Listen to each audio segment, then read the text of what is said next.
Welcome back, my beautiful collective, to the Eye of the Storm, where Spirit speaks and Tempest tells the truth in the cards.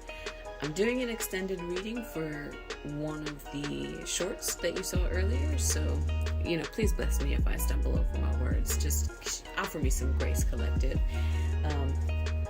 Let's get started. I really liked the patterns that were holding you back, so I really wanted to do a longer reading around that. If that resonated for you, then I'm glad to see you here. If it didn't resonate for you, I totally get it, but we're also going to do an additional reading, so maybe you'll find something in this reading that resonates for you. So let's see what is holding my beautiful collective back. Blind spots and patterns that they're not recognizing in their life that they could be shifting, but they aren't.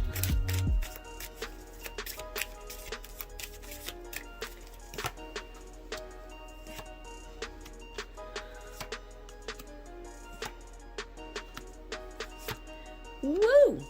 Collective, y'all got some stuff going on, baby. Y'all got some stuff going on. So let's go.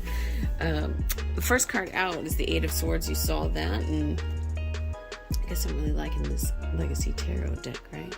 For a little while. The first card out is the Eight of Swords, and that's the illusion of being trapped. And that's part of what is having you stuck, is your belief that you're trapped, but you're really not. I mean, even though this person is surrounded by swords and they're caught in a big web, they've blindfolded themselves. They can reach their blindfold. The swords could help them. They're not really that stuck, right? So it's just about perspective here. And even though there's an illusion that they're trapped and that they're sort of like everything's closing in on them, they're not being harmed in any way, actually, right? So that being said, sometimes we take things that aren't necessarily so urgent and make them super urgent. And that's one of the things that can create blind spots for us, right? Is that clutching on to us and that sense of urgency, and creating a sense of urgency where there really doesn't need to be a sense of urgency. I also feel like one of the blind spots or things that you that is sort of blocking you is your reluctance to communicate.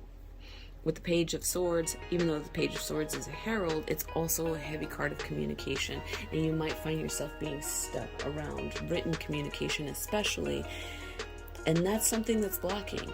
But we've got a ton of tools out now, especially around technology, and we have to be willing to embrace those things. As a tarot reader, I'm telling you I'm also an Aquarius, so we do love technology, but as a tarot reader, I'm telling you that we have to marry technology with old ways and old wisdom in order to create new pathways. And that doesn't mean throw the baby out with the bathwater. That doesn't mean that everything that is old is bad, and that doesn't mean that everything that is new is good. But there are a ton of things available to you, tools available to you, especially around written communication, that are going to open up your world if you allow it to. Five of Cups is here, Five of Coins is here, 10 of Coins is here, right? Five of Cups, that card for me is a toughie, and it often talks about mourning, being stuck in the past, not in a nostalgic way, but in a way that we are mourning something that we lost, right? Even while we still have things to celebrate, and even while we still have full glasses, we're mourning the ones that aren't full, the ones that are broken, right?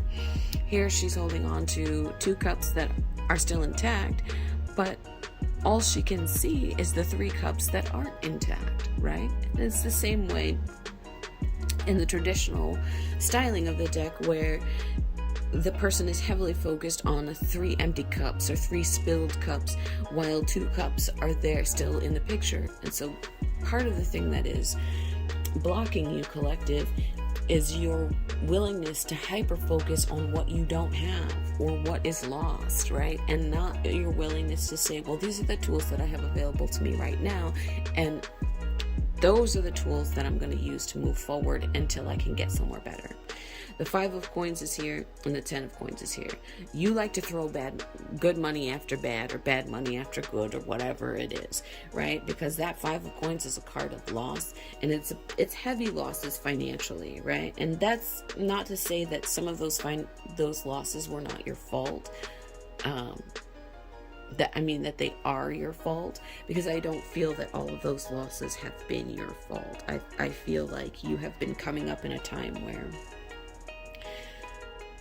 you were hit with loss after loss after loss, and some of that had to do with the economy, and some of it had to do with family losses and financial losses, but it's almost like you couldn't catch a break.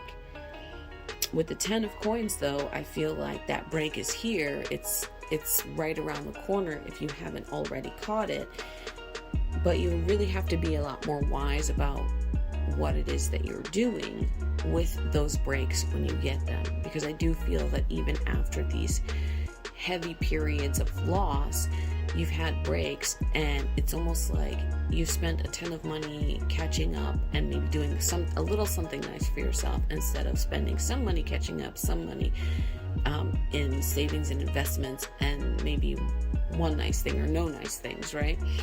And that can be hard, because you digging yourself out of the hole is a heavy exertion of energy. So you're like, I should reward myself.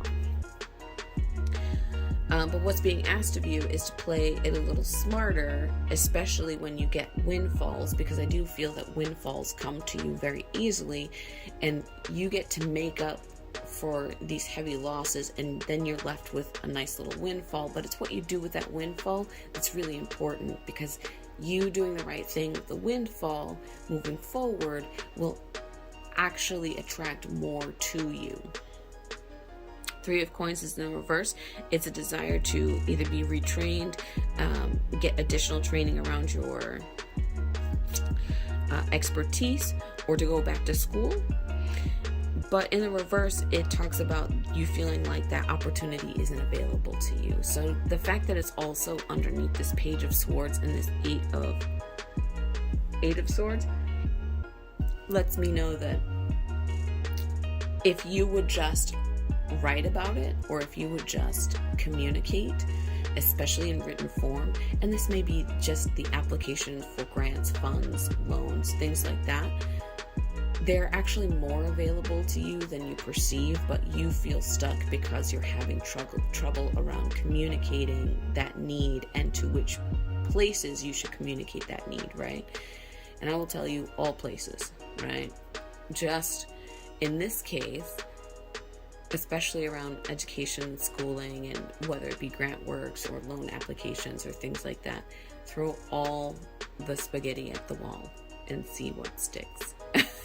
Which feels like anxiety inducing, especially for someone like you, Collective, where maybe your written communication isn't your strong suit, and it's really verbal communication that suits you better. So the next card out is the 4 of Wands, the King of Wands in reverse, and the 7 of Swords. The 4 of Wands has to do with promotions, moves of house, and marriages in general, stability. So this is actually a whole other message. So I'm going to read it differently, right? We're going to close out that first message that I was offering you all. And this is a whole other message. This has to do with relationships, and it also has to do with, it feels more like work relationships or business relationships. And it is talking about someone who presents themselves as the King of Wands. This may actually be a supervisor or someone who feels like they're in charge, but they're in the reverse. So this is someone who I feel like they have power over you in some way, but they don't have as much power as you perceive them to have. And they're not as stable as you perceive them to be. I would tell you to be mindful and to be attentive, because the 7 of Swords talks about them being deceptive. So they might be smiling in your face right now, but when it's time for promotion, I don't feel that they're going to be beneficial and helpful. So, some things to do, right? If this part resonates with you, then here is my advice, and it's really important that you take it. When you are dealing with people, especially in work, where they are not, that your perception of them is that they're on your side, but the reality is that they're not, is for you to keep detailed notes around things that they've asked you to do and you completing those things, right? And the timeliness and effectiveness of your work. You have to keep detailed information about that stuff. Write your own performance evaluation and see if it matches their performance evaluation. You may also want to get notes from them, feedback, right? So if you're finishing tasks, if you're finishing feedback, asking questions like, was this task up to your standard? How did I complete this task? Right? Like asking for a little bit of feedback in written form will be really valuable to you, because then when evaluation time comes, you can use that written feedback that you received as a way to counteract a negative evaluation, right? Because if they write you an evaluation that is less than what it is that you feel you deserve, you can always refer back to that feedback and say, well, on this day you gave me this, and on this day you said this, and on this day you said this, and how comes all of this feedback doesn't match with what it is that you are saying in my performance review, right? Very, very important, especially if you're a young listener. These techniques are really vital and will help you to move forward in a really professional and effective way. I hope that this helps you and that it helps you cut through some of the things that are holding you back, and allows you to drop some of those things for yourself, the feeling of being stuck or the feeling of feeling powerless, because you aren't collective. You are incredibly powerful. You know that we are on the road to 10,000, gang.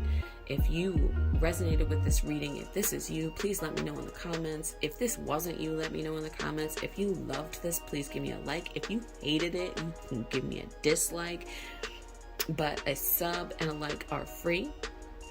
So I'm looking forward to seeing you again, collective. Bye.